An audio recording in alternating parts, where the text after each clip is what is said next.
दोस्तों आज जो स्टोरी मैं आपको सुनाने जा रही हूँ वो सच्ची घटना पर आधारित है जो हमारे ही देश के केरल के अंदर घटित हुई थी।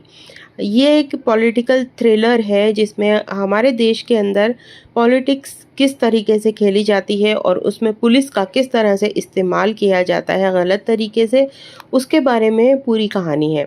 कहानी की शुरुआत में हमें दिखाया गया है कि पुलिस एक इंसान को ढूंढ रही है जो कि केरल के जंगलों की तरफ एक गांव में आया है। अब वो इंसान जो है उसका नाम है वर्गीस पीटर। यहाँ पर हम इसको पीटर ही कहेंगे। तो पीटर जो है वो एक गाड़ी यानी एक ट्रक के अंदर छुप करके इस गांव के अंदर आ गया है, लेकिन किसी तरीके से यहाँ तक पहुँचने के बाद वो पकड़ा जाता है और ये जो 4-5 लोग हैं उसे घेर लेते हैं पुलिस वाले और उसको मारते हैं। जैसे ही मारते हैं तो उसको एक फ्लैशबैक आता है, एक ख्वाब जैसा नज़र आता है जिसमें कि एक छोटी बच्ची है गाँव के अंदर और वो एक पौधा लगा रही है। यहाँ पर कुछ बच्चों से उसकी एक छोटी सी झड़प हो जाती है। बच्चे कहते हैं ये मेरे घर के आगे है तो ये मेरा पौधा हुआ और छोटी बच्ची को धक्का मार देते हैं। बच्ची कहती है कि ये पौधा मैंने लगाया था तो ये पौधा मेरा है। इसी बात को लेकर दोनों बच्चे के जो माता पिता हैं उनकी लड़ाई होती है और वहाँ ये बंदा आकर के उनकी लड़ाई को ख़त्म कराता है और कहता है कि जब तुम लोग आपस में ही लड़ोगे तो अपने घर को बचाने के लिए बाहर वालों से किस तरह लड़ पाओगे। आपस में झगड़ा मत करो, नहीं तो मैं तुम्हारी शिकायत सरदार से कर दूंगा। अब यहाँ दिखाया है कि ये लोग बहुत ही गरीब आदिवासी हैं जिनके पास रहने के लिए अपने घर भी नहीं है, मूलभूत सुविधाएं नहीं है, स्कूल नहीं है, कोई हॉस्पिटल नहीं है और ये किसी तरीके से जो अमीर लोग हैं वहाँ गांव के उनके घरों का काम करके छोटा मोटा अपना कारोबार करके पैसा थोड़ा बहुत कमाते हैं और ज़िंदगी बसर कर रहे हैं। तो एक दिन क्या होता है कि इनमें से एक बंदा जो खेत में से जा रहा होता है उसे कुछ सुपारी पड़ी हुई मिलती है जिसे वो उठा लेता है और ये जो दो लोग हैं उन्हीं का खेत होता है। कहते हैं तूने चोरी की है और उसे पकड़ के मारते हैं और फिर पुलिस स्टेशन ले आते हैं। पुलिस स्टेशन में पुलिस इंस्पेक्टर कहता है कि अगर आपको इस पे केस करना है तो देख लीजिए, आपको कोर्ट के चक्कर लगाने होंगे और पैसे भी खर्च होंगे। आपकी सुपारी कितने की थी? वो कहता है कि 60 रुपए की सुपारी थी। कहते हैं ये लीजिए पैसे और केस मत करिए। उन लोगों की भी समझ में आता है। अब वो ये जो इनकी गांव की मुखिया है उसे लेकर के वापस आ जाती है। मुखिया यहाँ पर सब लोगों को संबोधित करती है, कहती है कि हमें अपने हक के लिए लड़ना होगा और हमारे पास घर नहीं है, उसके लिए हमें सरकार से गुहार लगानी होगी और मंत्रालय के आगे हमें धरना देना होगा। अब यहाँ पर फिर ये जो कहानी है ये प्रेजेंट टाइम के अंदर आती है और दिखाया है कि ये जिसको पुलिस ने पकड़ा है पीटर को, वो क्या था। उसके पेपर होते हैं जिसके ऊपर पुलिस वाले साइन करवाना चाहते थे, लेकिन जब वो इसकी फाइल खोलकर देखते हैं तो सब हैरान रह जाते हैं कि ये बंदा था क्या। फिर हमें पीटर की कहानी दिखाई जाती है कि पीटर जो है बहुत ज़्यादा पढ़ा लिखा नौजवान है लेकिन उसके पास कोई नौकरी नहीं है। हालांकि उसने कई बार एग्ज़ाम्स दिए लेकिन उसकी नौकरी तब भी नहीं लग पाई और वो एक अच्छी नौकरी करना चाहता था। ये पीटर की गर्लफ्रेंड है जो टीचर है और ये इससे बहुत ज़्यादा प्यार करती है, लेकिन इसके पास पीटर के पास कोई नौकरी नहीं थी जिसकी वजह से इन दोनों का रिश्ता हो नहीं पाता। यहाँ पर हमें दिखाया है इसकी पीटर की जो है फादर नहीं है, माँ है और एक छोटी सी ज़मीन का टुकड़ा है जिसको इसके मामा संभालते हैं और केले की खेती होती है। तो ये लोग बहुत ज़्यादा फाइनेंशियली अमीर नहीं है और इसकी जो गर्लफ्रेंड है वो इसको काफ़ी पैसों से मदद भी करती है क्योंकि उसकी नौकरी लगी हुई है। ये इसके मामा हैं जो केले लेकर आए हैं और बात करते हैं इसकी नौकरी के लिए तो ये कहता है कि अभी कोई नौकरी नहीं लगी है। हालांकि इसकी माँ जो है वो सिलाई करके घर का खर्चा चलाती है और वो इसे बार बार डांटती है और कहती है कि तुम कोई काम क्यों नहीं करते, अब तुम इतने बड़े हो चुके हो कि तुम्हें घर की जिम्मेदारी संभालनी चाहिए। तो यहाँ पर एक बहुत ही सीरियस डिस्कशन होता है, माँ रोने लगती है।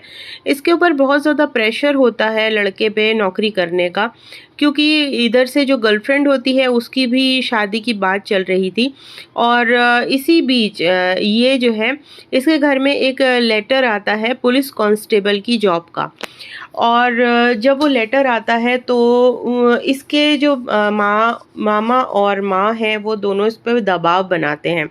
इसी बीच इन लड़की के घर वाले, जो बाप होता है और जो चाचा होता है, वो इन लोगों को मिलने के लिए बुलाते हैं, जहाँ ये दोनों मिलकर इनकी बेइज्जती करते हैं, हीरो की और उसके मामा की, कि तुम्हारे इतनी औकात नहीं है कि तुम हमारी बेटी से शादी कर सको, भूल जाओ उसको और अपना काम देखो।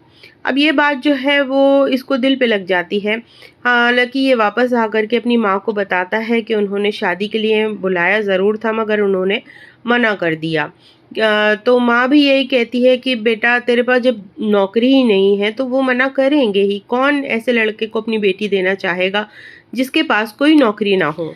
अब अपनी माँ के तानों से तंग आकर और अपनी गर्लफ्रेंड के समझाने के बाद जो हमारा हीरो है पीटर, वो ना चाहते हुए भी कांस्टेबल की जॉब को हाँ कर देता है। और पहली ही पोस्टिंग उसकी ऐसी जगह होती है जहाँ पर वो, जो हमें शुरू में दिखाए गए थे, आदिवासी लोग धरना दे रहे होते हैं मंत्रालय के सामने। तो वहाँ एक बूढ़ा आदमी जो बैठा होता है उससे झड़प हो जाती है और जो पीटर है वो उसको मारना शुरू कर देता है। इतने में ही एक दूसरा पुलिस वाला आकर के उससे कहता है कि तुम ये क्या कर रहे हो, वो तुम्हारे बाप की उम्र का है और इन लोगों पर हमें हाथ नहीं उठाना है। कौन लेकर आया इसे आगे, इसे पीछे करो। इतनी देर में एक और पुलिस इंस्पेक्टर है जिसका नाम है बशीर, वो इसको डिफेंड करता है, कहता है कि सर ये पहला दिन है इसका, नया लड़का है, अभी कुछ जानता नहीं है, धीरे धीरे समझ जाएगा। फिर रात में इन दोनों के बीच में बातचीत होती है जहाँ पर इन दोनों की अच्छी दोस्ती हो जाती है। ये बशीर अहमद हैं जो पिछले कई सालों से यहाँ पुलिस की जॉब में है। इनके बाप इससे पहले पुलिस की जॉब में थे और जब वो मर गए तो उनको इनकी जॉब ऑफर हुई।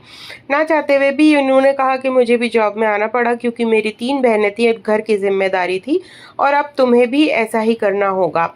अब अगले दिन सुबह दिखाया है कि बाकी के पुलिस वाले इनकी टांग खींच रहे होते हैं क्योंकि पिछले दिन इन्होंने पहले ही दिन पे अपने ऑफिस जो जॉब थी उसमें गड़बड़ कर दी थी। अब इन्हें एक नया जॉब का ऑफर है, यानी कि इनकी पोस्टिंग ऐसी जगह पर हुई है जहाँ पर कि आदिवासी लोग रह रहे हैं और उनसे ज़मीन को खाली कराना है। ये मना करते हैं जाने के लिए क्योंकि सर मुझे अपनी आगे की पढ़ाई के लिए तैयारी करनी है, मगर इनकी बात कोई सुनता नहीं और इन्हें जंगलों के बीच आदिवासियों को संभालने के लिए जो पुलिस पार्टी जा रही है उसमें भेज दिया जाता है। अब यहाँ आदिवासी पहले से ही आंदोलन कर रहे थे और वहाँ पर एक डीएसपी आते हैं और इनसे बातचीत करते हैं, बताते हैं, समझाते हैं कि ठीक है आप अपना आंदोलन उस तरफ जारी रखिए, आपकी बाउंड्री लाइन में कोई पुलिस वाला एंटर नहीं करेगा। अब यहाँ बहुत बड़ी तादाद पुलिस वालों की दिखाई जाती है जो कि समझ के बाहर है कि ये गरीब आदिवासी लोग हैं, उनको समझाने के लिए इतने पुलिस बल क्यों भेजा गया। यहाँ जो इनकी आदिवासियों की जो लीडर है वो अपने लोगों को समझा रही होती है कि हमें कुछ भी हो जाए इस आंदोलन को बंद नहीं करना।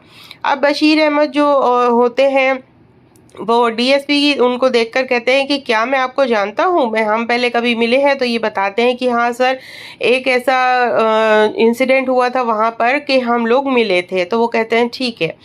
अब यहाँ जो गांव वाले हैं उनको उनकी लीडर समझा रही है कि हमें एकता बनाए रखनी है और संघर्ष अगर करेंगे तभी हमें घर मिल पाएंगे। इसी बीच जो हमें बंदा शुरू में दिखाया गया था उसका कुत्ता जो है वो पीटर से भौंकता है पीटर के ऊपर और पीटर उसको डंडे से मार रहा होता है तो ये उसको धक्का दे देता है, कहता है मेरे कुत्ते को मत मारो। यहाँ पुलिस वाले पकड़ के इसको बहुत ज़्यादा पीट रहे होते हैं। तो ये डीएसपी आकर के समझाते हैं कि तुम्हें इन लोगों को मारा पीटी नहीं करनी है, इनसे दूर रहना है, सिचुएशन इससे और ज़्यादा बिगड़ सकती है और बहुत परेशानी हो जाएगी। फिर हमें प्रेजेंट टाइम दिखाया गया है क्योंकि ये 3 साल पहले की घटना थी। प्रेजेंट टाइम के अंदर ये सब पुलिस वाले जो हैं इसको गन दिखाते हैं और एक पेपर देते हैं, कहते हैं कि तुम्हें ये कबूल करना होगा कि तुमने ही उन आदिवासी लोगों पे गोली चलाई थी और तुम्हारी गन की गोली से ही वो मरा है। लेकिन ये हंसता है और मना कर देता है और फिर जो कहानी है वो हमें उसी जगह ले जाते हैं जहाँ पर इसकी पहली पोस्टिंग हुई थी। रात के समय ये दोनों लेटकर आपस में अपनी घर की और गांव की बातें कर रहे होते हैं। अगले दिन दिखाया है कि पॉलिटिशियंस जो हैं वो इनकी लीडर से मिलने के लिए आते हैं और कहते हैं कि अपना धरना जो है वो ख़त्म कर दो, हम तुम्हें सरकार की तरफ से अच्छे मकान बना करके दे देंगे, मगर किसी दूसरी जगह, यहाँ तुम्हें ये वन विभाग की जगह है ये नहीं मिल सकती। और इनकी जो लीडर है वो इस ऑफ़र के लिए मना कर देती है, कहती है कि हम बरसों से सालों से यहीं रहते आए हैं, जंगल ही हमारा घर है, हमें यहीं घर बना कर के दीजिए। लेकिन पॉलिटिशियन जो है वो इस बात के लिए राज़ी नहीं होता और इन लोगों के बीच जो बातचीत होती है उसका कोई नतीजा नहीं निकल पाता। अब यहाँ पर एक रिचुअल इन लोगों का होता है, रात में ये लोग कुछ चढ़ावा वगैरह चढ़ाते हैं और इसी बीच रात में सब लोग जाग रहे होते हैं। फिर पता चलता है कि इनकी लीडर आके पुलिस वालों को डांटती डपटती है कि आपने जो है हमारी नदी का पानी जो है वो गंदा कर दिया, उसमें अपने बर्तन वगैरह धो करके गंदगी डाल दी, हमें उसमें पूजा करनी थी। वहाँ पर बशीर आकर के इन लोगों के बीच में सुलह कराता है और फिर हमें दिखाया जाता है बीएसएफ के जवानों को यहाँ पर एक टुकड़ी नई भेजी गई है और ज़्यादा पुलिस बल बढ़ गया है। अब ये जो जवान है ये यहाँ इसलिए आए हैं कि इन्हें इन्फॉर्मेशन मिली थी कि जो गांव वाले हैं उनके साथ कुछ नक्सली भी आकर के मिल गए हैं और इनके पास हथियार भी बड़ी तादाद में हो सकते हैं जो हमें ढूंढने हैं। अब यहाँ पर जो पुलिस है वो इनके साथ मिल कर के काम करेगी और जंगल में जा कर के सर्च करेगी कि उन लोगों ने हथियार कहाँ छुपाए हैं और जो नक्सली हैं वो कहाँ छुपे हैं। तो पीटर जो है वो जाता है एक आर्मी मैन के साथ और एक आर्मी मैन के साथ बशीर को भेजा जाता है पेट्रोलिंग के लिए। तो पीटर को जहाँ एक जगह मिलती है वहाँ पर सिर्फ अनाज होता है और वो लोग वापस आ जाते हैं, लेकिन रात में बशीर वापस नहीं आता, जिस आर्मी मैन के साथ गया था वो भी नहीं आता। तो पीटर को चिंता होती है और ये कहता है कि सर वायरलेस पे कांटेक्ट कीजिए, लेकिन वायरलेस भी बंद आ रहा था। अब यहाँ ये अपने बॉस को आकर के बताता है कि सर बशीर सर नहीं आए हैं। तो वो कहता है कि कोई बात नहीं, पेट्रोलिंग पे गए थे, आ जाएंगे। लेकिन ये देखता है कि उसका जो एक वॉकी टॉकी है वो एक बच्ची के पास है जो आदिवासी बच्ची होती है। ये आकर के बताता है कि सर मैंने उस बच्ची के पास वायरलेस देखा है। ये कहता है कि नहीं, हमारा कोई वायरलेस नहीं खोया। तो बच्ची जो है उसको छुपा रही होती है। अब यहाँ ये बताता है उस जो कुत्ते वाला आदमी था उसको पकड़ के ले आते हैं, सर उसे ज़रूर पता होगा। ये उसे पकड़ के लेकर के आते हैं और उसे बुरी तरह से मारते हैं, टॉर्चर करते हैं और उससे पूछते हैं कि बताओ तुमने हथियार कहाँ छुपाए हैं, तुम्हारे साथ और कौन से नक्सली मिले हुए हैं। लेकिन वो कहता है कि मुझे कुछ भी नहीं मालूम। अब इसी बीच जो जवान बशीर अहमद के साथ गया था आर्मी वाला, वो मिल जाता है जंगल में और उसको ये उठा करके लेकर के आते हैं। वो बताता है कि 10-12 लोगों ने हम पर हमला किया था और मैं किसी तरह बचकर वहाँ से निकल आया। अब बशीर का अभी भी कोई पता नहीं लग रहा है और जो हमारा हीरो है पीटर, वो उसको ढूंढने के लिए एक पेट्रोल पार्टी लेकर के जाता है जहाँ उसको नदी किनारे बशीर की लाश मिलती है कुर्सी पर बंधी हुई और वो उसे देखकर लिपट के बहुत ज़्यादा रोता है क्योंकि ये इसे अपना बड़ा भाई की तरीके से मानने लगा था और उसे बहुत प्यार करने लगा था। अब इसको अंतिम संस्कार होता है बशीर का, उसकी बॉडी उसके घर वालों को सौंप दी जाती है और यहाँ पर पॉलिटिशियन दोबारा से इन लोगों से मिलने के लिए आता है। कहता है कि आंदोलन ख़त्म कर दो वरना इसका अंजाम बहुत बुरा होगा, एक पुलिस वाला मारा जा चुका है। लेकिन इस सब के बावजूद भी जो इनकी लीडर होती है वो इस आंदोलन को ख़त्म करने के लिए मना कर देती है। अब हमें दिखाया है कि एक और बस भर के यहाँ पर आर्मी के जवानों को भेजा जाता है और जब पीटर यहाँ पर आके कहता है कि सर बशीर के जो जिन्होंने मारा है, हमें इन्वेस्टिगेशन करनी चाहिए कि कौन था वो, क्योंकि वो किसी प्रोफेशनल का काम था, कोई आदिवासी उन्हें नहीं मार सकता था, उनकी बॉडी पे इस तरह के निशान नहीं है। यहाँ पर जो डीएसपी है वो उनको चुप करा देता है, कहता है जो काम दिया गया है बस उसे करो। अब ये जो बशीर के साथ बंदा गया था उसको आके कन्फ्रंट करता है और चाकू के बारे में पूछता है, तो ये जो आर्मी वाला है ये इस पे हमला कर देता है और इसे मारने की कोशिश करता है। फिर दिखाया है कि जो आर्मी वाला है उसी ने बशीर को मारा था। ये सब बातें जब इसको पता चलती हैं तो ये आकर के अपने डीएसपी को बताता है, लेकिन डीएसपी इससे कहता है कि तुम यहाँ पर जिस काम के लिए भेजे गए हो सिर्फ वही काम करो, बार बार तुम्हें बताया जा रहा है मगर तुम सुन नहीं रहे हो। तो ये बार-बार इसको कहता है कि सर प्लीज़ हमें बशीर सर की जो इन्वेस्टिगेशन है वो भी करनी चाहिए, उस आर्मी वाले को पकड़ना चाहिए। अब यहाँ पर ये दिखाया है कि ये आर्मी वाले जो हैं इसी को पकड़ के मारना-पीटना शुरू कर देते हैं और यहाँ फिर डीएसपी का असली चेहरा सामने आता है। वो कहता है कि हम चाहते नहीं थे कि ऐसा हो, लेकिन इस आंदोलन को ख़त्म करने के लिए मेरे ऊपर प्रेशर बहुत ज़्यादा है। एक बंदे को मारकर अगर इसे ठीक किया जा सकता था, लेकिन तुम अगर इसके खिलाफ आवाज़ उठाओगे तो सोच लो अगर दूसरा बंदा भी मर गया यहाँ पर तो कोई पूछने वाला नहीं होगा, सब इल्ज़ाम हम इन आदिवासी लोगों पर ही लगाएंगे। और यहाँ पर दिखाया गया है फिर से जो प्रेजेंट टाइम के अंदर जिन लोगों ने, जिन पुलिस वालों ने उन्हें पकड़ा था उनमें वो डीएसपी भी शामिल थे और वो उससे आकर के कहते हैं कि तुम अपना गुनाह कबूल कर लो, हमारे पास सबूत हैं सारे। फिर हमें जो है 3 साल पहले की स्टोरी दिखाई जाती है कि यहाँ पर डीएसपी जो है इसको जो आर्मी वाले हैं उसके अंदर मार करके बेहोश कर देते हैं गाड़ी में और फिर यहाँ पर ऑर्डर दे देते हैं कि जो जितने भी आदिवासी हैं उनके ऊपर लाठीचार्ज कर दिया जाए। वहाँ इन लोगों के अंदर बहुत बुरी लड़ाई दिखाई गई है। पुलिस वाले, आर्मी वाले बहुत बुरी तरह इन सबको पीटते हैं और गोली भी चला देते हैं जिसमें कि बहुत सारे लोग मारे भी जाते हैं। अब यहाँ पर एकदम से इसकी आँख खुलती है और ये अपने घर पे है। घर में आने के बाद ये बहुत ज़्यादा बेचैन रहता है और ये जो सारी घटना इसके साथ हुई थी वो अपनी गर्लफ्रेंड को बताता है। वो कहती है कि मुझे तो यकीन ही नहीं हो रहा कि पुलिस वालों ने ऐसा किया। ये कहता है कि मैं इतना भारी बोझ लेकर के नहीं जी सकता, मैं कैसे इस नौकरी पर दोबारा जाऊँ जहाँ मैंने बेकसूरों की हत्या होते हुए इतनी बुरी तरीके से देखी और वो भी मेरे साथी पुलिस वालों के हाथों, और एक पुलिस वाला भी मारा गया। इसी सब के बीच में ये पॉलिटिकल गेम है और ये बहुत बुरा है। तो इसकी गर्लफ्रेंड इसे कहती है कि तुम चाहे नौकरी चली जाए, ऊपर जा कर के इसकी शिकायत करो। अब ये डीजीपी के पास आते हैं और वहाँ पर आकर के इसकी शिकायत करता है। लेकिन जब ये देखता है कि जो डीएसपी था वो भी यहाँ पर डीजीपी के ऑफिस में है और ये सब लोग सब बातें जानते थे, सबकी मिलीभगत से ऐसा हुआ है और वो कहता है कि तुम अपना मुंह बंद नहीं रखोगे तो अब अगली बारी तुम्हारी ही होगी। यहाँ पर हमें पता चलता है कि किस तरीके से पुलिस के अंदर करप्शन इतना ज़्यादा है कि वो पॉलिटिकल प्रेशर में आ करके गरीब मासूम लोगों की हत्या तक का काम वो कर जाते हैं। अब यहाँ पर फिर से प्रेजेंट टाइम दिखाया गया है जो बार बार ये उनसे कह रहा है कि तुम अपना गुनाह कबूल करो, मेरे पास सबूत है। तो यहाँ पर पीटर कहता है कि इससे कोई फ़ायदा नहीं होने वाला, मैं लड़ाई हारा नहीं हूँ, मैं लड़ाई जीत गया हूँ। और वो यहाँ पर हंसता है जिसे देख करके सारे पुलिस वाले हैरान रह जाते हैं। फिर हमें फ्लैशबैक दिखाया था कि ये जा कर के पुलिस ने जो बंद कर दिया था इनकी नेता को, उससे मिलता है और वो इसे बताती है कि हम अगर आवाज़ उठाएंगे तो हमारी आवाज़ सुनने वाला कोई नहीं होगा, इसके लिए आपको आवाज़ उठानी होगी, आपको ही कुछ करना होगा।